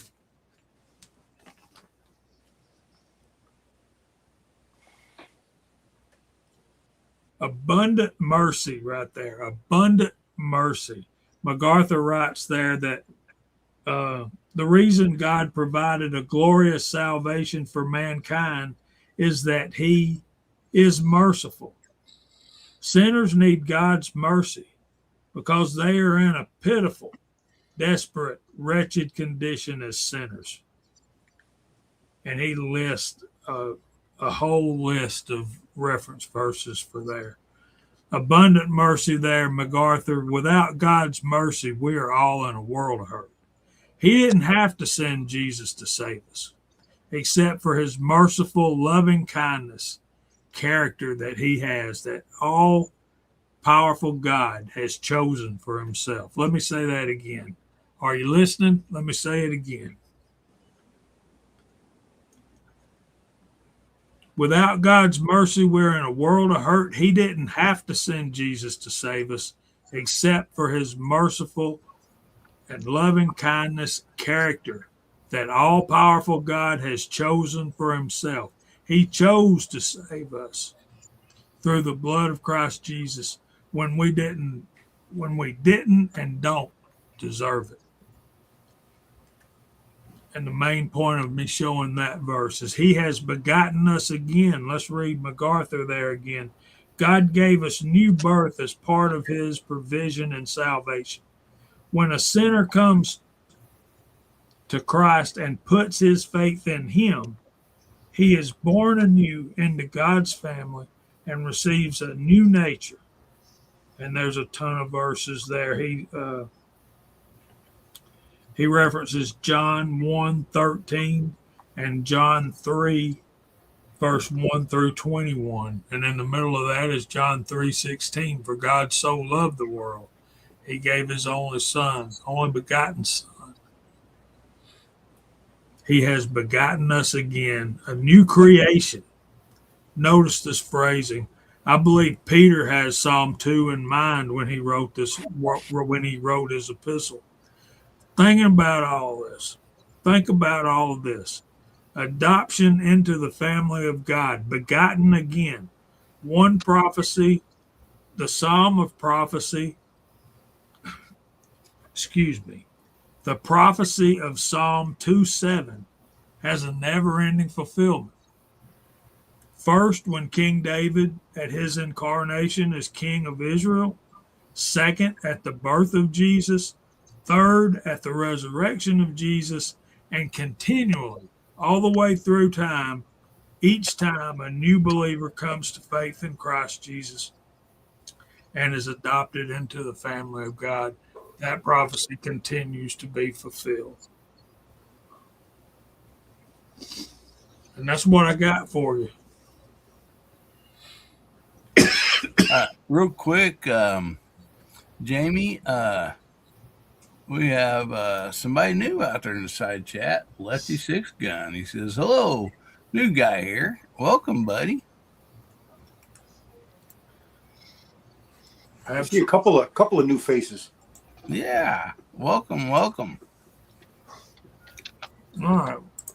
Y'all made 33 comments.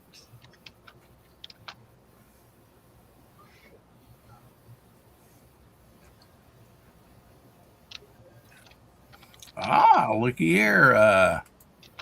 Bull says Lefty is a friend of mine. Didn't they write a song about that or something? I was about to say. Me and Lefty. Awesome.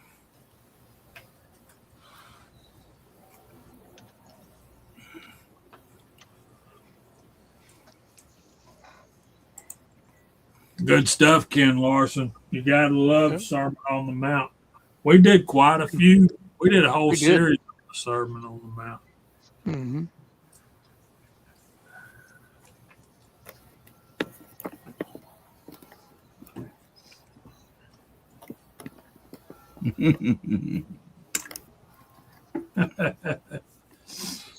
Yeah. We're not doubling. Good deal, guys. All right. We're going to keep going with Psalm 2 next week, Jamie, or do you know yet? Probably. Cool. I mean, the Lord just spoke that to me. Mm-hmm. Well, Walter, I know you got something to say, buddy. Oh, no, that was when there's some interesting stuff in the rest of. It's like, now we're going to hear the rest of the story. Rest of the story next week. Yeah. Who was it that had that program? They always said that. I don't know. Anyway, but yeah, there's Harvey. Yeah, there you go. Paul Harvey. But the last 3 or 4 verses are Psalm 2 are powerful. I will say that much and know more about it, but it's a good one. Fred Funk, we're all sinners, brother. Oh yeah. Yes, sir. We all fall short of the glory of God. And there ain't nothing wrong with having freedom tools either. And No. being a believer. Remember when Jesus was leaving the Garden of Gethsemane? He told them, you might need a sword. And Peter told him, we have 2. And he said, that's enough. Yeah. Thank you, Tim S. And we have to translate that into today's times. We have so many, so you can have 2 of each kind. Yeah. I'm ad-libbing as we go.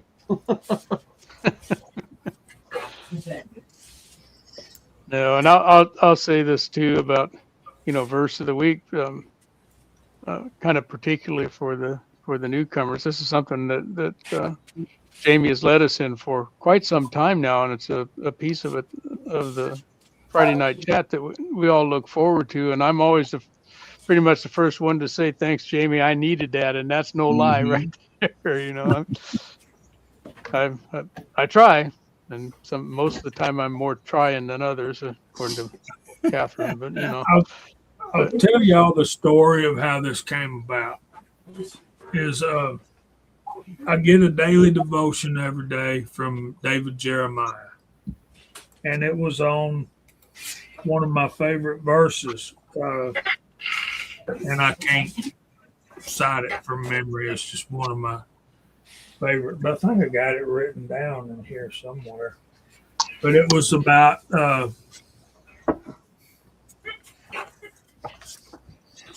you never can find this kind of stuff when you really need it. Colossians 1:16. Do y'all know that one?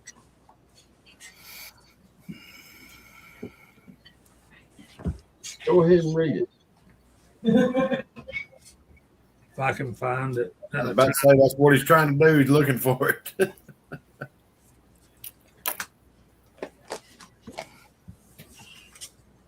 Hey Google, read For by Christ, 16.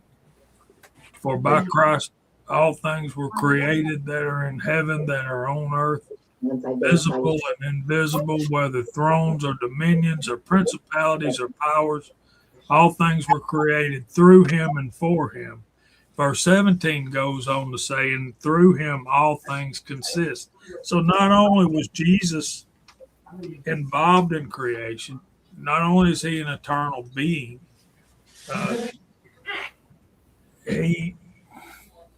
through him the world stays the world. It doesn't just fall to pieces, Anyway, y'all get me preaching. Yeah, well, we can all do that. There's some of my favorite, verses come out of the Psalms.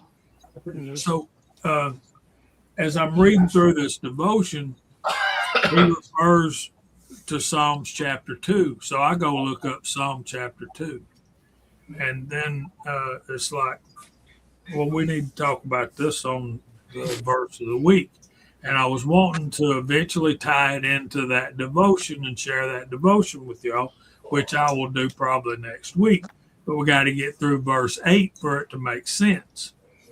And that's the one you want some expoundation on, ain't it, Walter? Yeah. Bust stuff up with a rod. Yeah, that's cool. Yeah, take your iron rod and make my day. Yeah. You want me to read that verse again, Fred? What was that? Colossians 1:17? 1:16. 1:16. Well, I can tell you how everybody can hear it is, hey Alexa, play Colossians 1:16. Yeah, everybody's household will start playing that. Not in my house. Yeah. I finally had to I unplug. live in my house. Stop it. Alexa, don't pay rent or taxes. When you did the other one a minute ago, mine started running its mouth.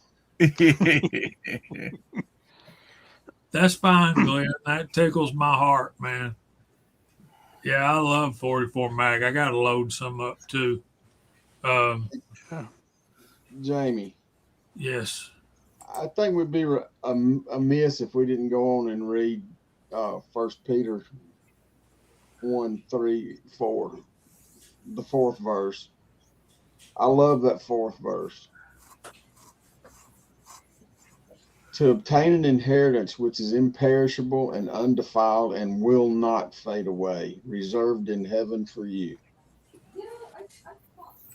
Yeah. I love that part. I love that whole starting in verse 2. Verse 1 is pretty much. Here's the thing. I'm teaching 1 Peter in my Sunday school class, and that's what tied all of this together. I'm studying Psalm chapter 2 for you guys. I'm studying 1 Peter, and I see that same wording there, the same words. I'm like, this is not a coincidence. Peter had to be thinking about this when he wrote he had to be thinking about Psalm chapter 2 when he wrote this epistle. But an interesting fact right there at the beginning of 1 Peter, Paul used to write, Paul, an apostle of Jesus Christ by the will of God the Father. Peter don't do that. He says, Peter, an apostle of Jesus Christ. Nobody questioned Peter's credentials at all. Everybody knew who Peter was and all that. So, and if you don't, you're going to find out because he's got the keys to heaven. So,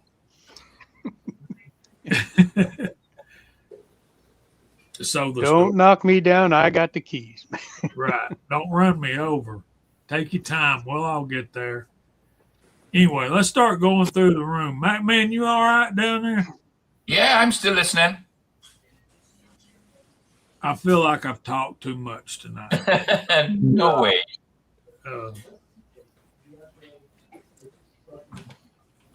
Who wants to go first? We got to start clearing the deck for Chad and them. I'll start. I'll be short and sweet. It's going to be 48th verse, same song next week. Rinse and repeat. I'm loading some ammo this week. I've been doing a lot of revolver stuff on Moldy Monday, so we're going to switch over and do some semi-auto, some 45 ACP stuff next time, and fixing to load up some 4440, also known as 44 Winchester centerfire, because I haven't shot that in a long time. So we're going to do that this coming week too, and so we'll have the second half of last week's Wad Cutter Wednesday with the loading and the shooting of that come up on Wednesday. I got another Free the Few Friday and some Saturday shorts. And that's what we got going on here at Casa de Viejo. So got a picnic or two planned with some friends. If the weather holds, that's going to be fun. So how about you, Mac, man? What you got going on back there in that reloading room that you got going that everybody wishes they had? So the middle press is all set up for 223.556, and I'm making a bunch of that. I've probably got 1,000 rounds done already, and I've got probably another 3,000 or 4,000 rounds to do. Just gonna go through and fill up all my containers. I'm gonna set up the auto press there. We're gonna start processing 9mm. I got a couple of 5-gallon buckets of 9mm, so I like to process it to get it ready for loading. So when it comes to using the press, it's so much easier. So it's already been sized and decapped and everything. So I'm going to be doing that. And we're going to maybe have a bit of rain and snow over the weekend. So we're going to go out on the side-by-side Sunday. The wife wants to go up on top of the mountain and see if we can find some snow and have some fun on the side-by-side. I got that video to drop on the 35 Remington. I'm going to drop a video. I'm going to do like a show and tell on that. And that's about it, really, guys. I'm just slowly getting back into it. Are you starting back up on your Monday nights? I will be, yes. maybe this Monday. We'll see how it goes during this Monday. But yes, I'm definitely going to be setting back up. I've been getting some 308 here ready. I'm going to do some 308 prepping and loading, spreading it out over a couple of sessions so we don't get busted. I had my first warning, not a strike, my first warning from YouTube. And it was for my second video I ever posted. And it was back in 2021. I did my first casting. It was the second one I ever posted, and I had a warning for it. So I did the little online course. It was on there. I think it's on there for 30 days or 90 days. Just sits there, then it'll come off then because I did their course. So, but lucky it wasn't a strike, it was just a warning. So I went through all my videos. I pulled down anything I thought that they might not like. So hopefully I won't get any more. Fingers crossed. Wow. Yeah. Well, man after my own heart with the 308. I love it going. With Kyle, that's like putting on underwear. Like Yeah, last time we took the 308 bolt action out, we were banging the gong at 1,000 yards. So I was pretty happy with that. Oh yeah. That'd be fun. Well, Man, it's good to see you, buddy. Thanks for being here. And thanks for letting me jump on. Well, we appreciate you. Let us know when you're going to get out of that truck in time, and we'll send you a link. Yeah, I'll send you messages, and you can send me a link. That'd be great. I appreciate it. Cool. Mama, Dad, what you got coming up? I'm going to the range. My buddy, he's come through and for Brock's Gap, and we're gonna go and see. We're gonna start out at 1,000 and see if I can't get to a mile. I don't know if I'm gonna film it or not. I don't know if I want anybody to see that. Oh, come on. You've seen the way I shoot. I put it all, the good, the bad, and the ugly goes out there. Most of it's ugly. You shoot like I do. If I can get it in the size of a dinner plate, I'm happy. I'm not like some of these that's got to have 3 touching. I'm not trying to make clover leaves. I just want to get it on the target. If I shoot 20 rounds, I might get 3 that'll touch. You do fine, Walter. I tell you what, you make Monday mornings great. And if any of you guys want to do long range shooting here ever in Phoenix, we've got a spot we can go out to 3,000 yards. Wow. So if you're ever down here, bring your long rifle and we'll take you out. I don't think my bipod will go up that high.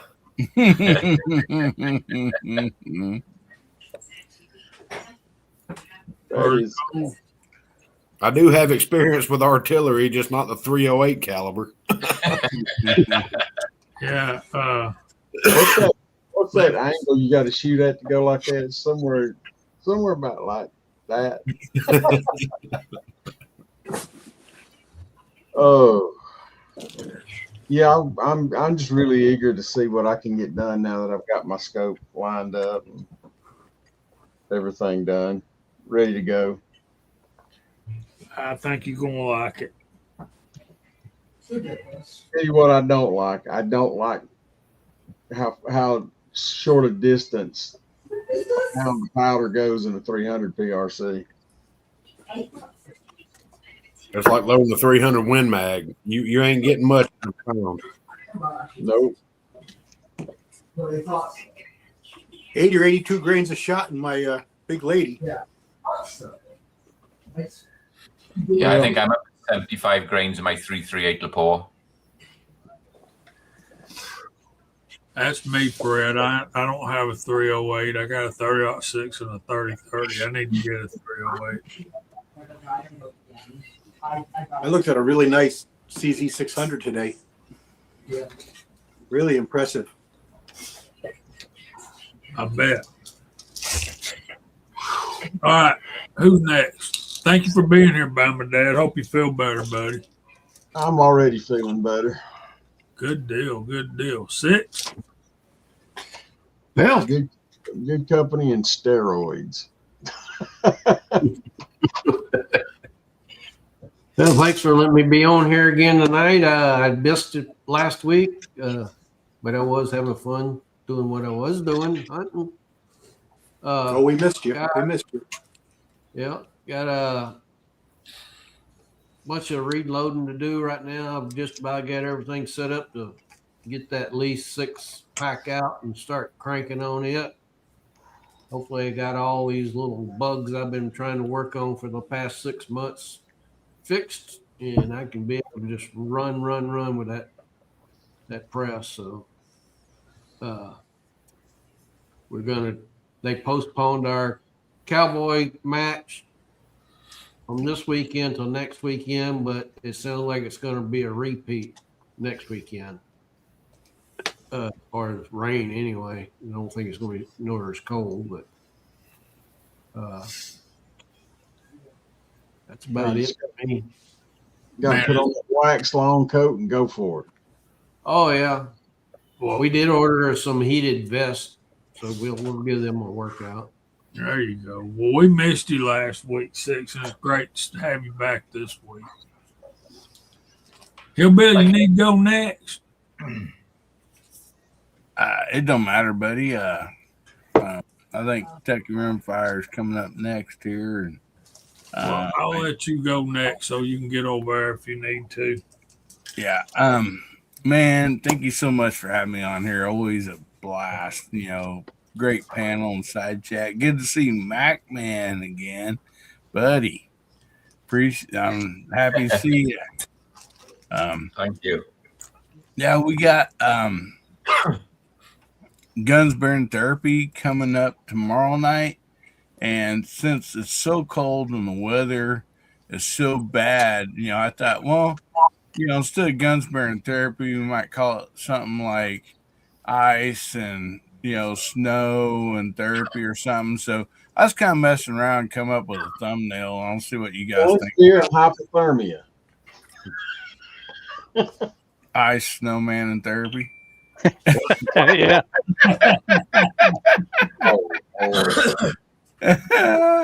Boy, you got way too much time on your hands. That's pretty great. cool, man. Blankets, booze, and fellowship. Ice whiskey and whiskey and therapy. Yeah. And I just put out a scope video yesterday, and we got more videos coming out. Got to jump in and finish up Hasbro's Elf on the Shelf challenge. It goes to the end of this month. And me and him and Nibs are at Walnut and Steel. We got some, I'm talking nice. These are custom Daisy BB guns, 3 of them. Like one-of-ones that we're going to be giving away for that. And so basically to get in that giveaway, you pretty much just shoot the Elf on the Shelf. You can shoot with a 22 long rifle at 50 yards, or you can just shoot with a BB gun at 7 yards.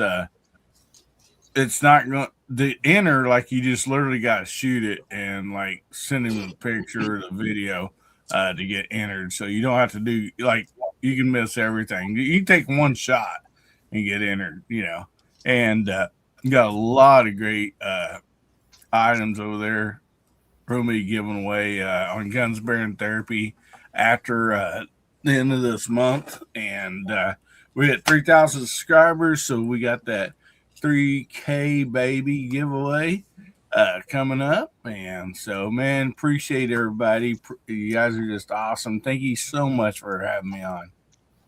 Next week, let's talk about that. Make sure we set aside some time to talk about your fundraisers going on. Yes, and that's another thing that it'll actually be ending next or towards the end of next week. So, yes, if you've not checked out, just go to my channel and look. I have a video up helping out E Squad. If you watch the video, it explains everything, and we're going to be doing some. literally don't have very many donations, and we have some really, really nice gifts for that so far.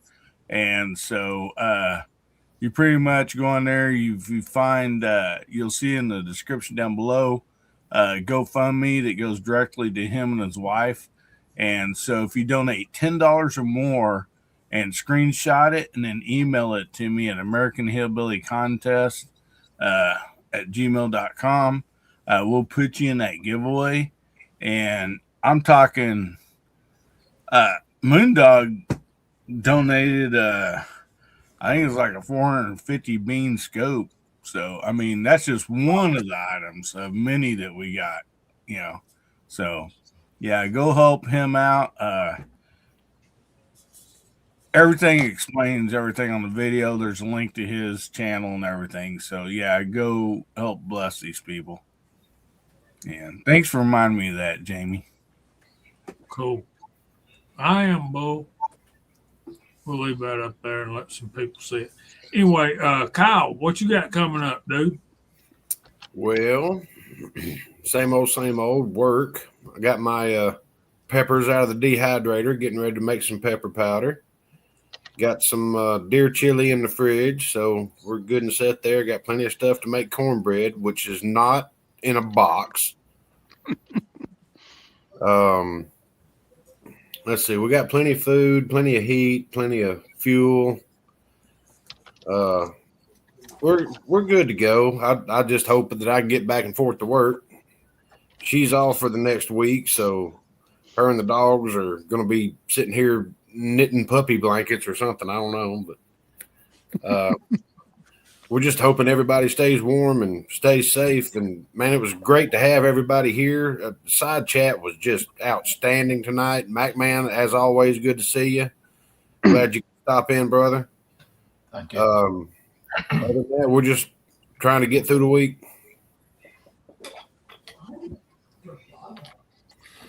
I was just going to say quickly, Jamie, the reason I'm making so many 223 rounds is because I've got this baby to play with. Hold on. See that? Oh, Ooh. And I thought I've been hanging on, waiting to build it, and I'm finally going to use. I'm going to use this. Oh, the wood. Really?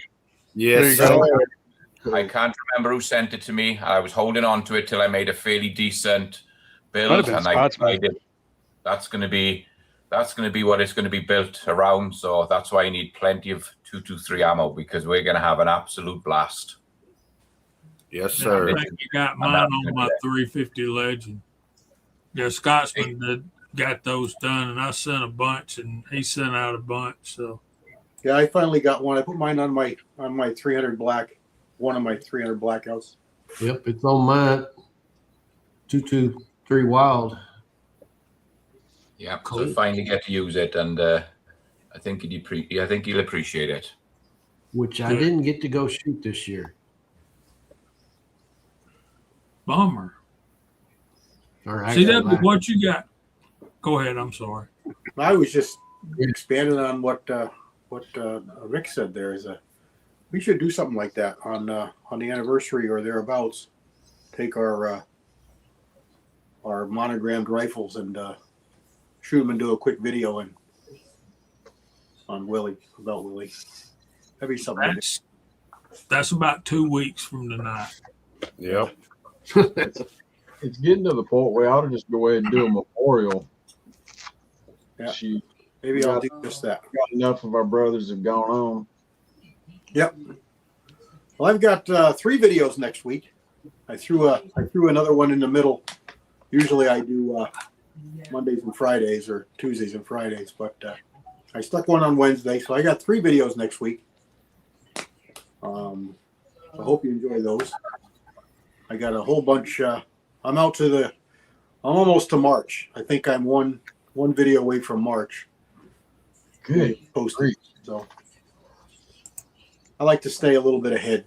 A little bit.